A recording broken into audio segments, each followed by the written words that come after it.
काय सांगणार की राहुल गांधी उद्या भिवंडी देत आहेत आणि काय संदर्भ उद्या मानहानीची केस आहे उद्या राहुलजींची.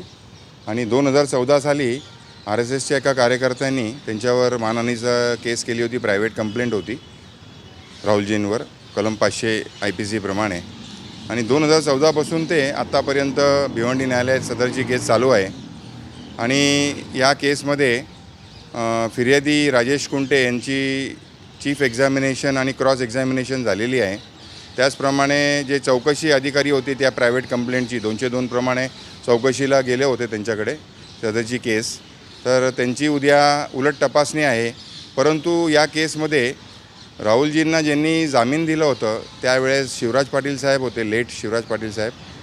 त्यांची आता नुकतेच त्यांचं निधन झालं.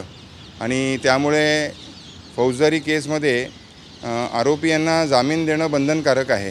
त्यामुळे आम्ही न्यायालयामध्ये वेळ मागून घेतली होती आणि उद्या आम्हाला फ्रेश जामीन भिवंडी न्यायालयात देणे आहे. आणि त्याचप्रमाणे आरोपी यांचं बॉन्डवर देखील सिग्नेचर होणे गरजेचे आहे. त्या दृष्टीने राहुलजींचं उद्या भिवंडीमध्ये आगमन होत आहे. भिवंडी न्यायालयात ते येणार आहेत. कोर्टाच्या आदेशाप्रमाणे ते नवीन फ्रेश जामीन देणार आहेत, बॉन्डवर साईन करणार आहेत. आणि आम्हाला न्यायव्यवस्थेवर पूर्ण विश्वास आहे.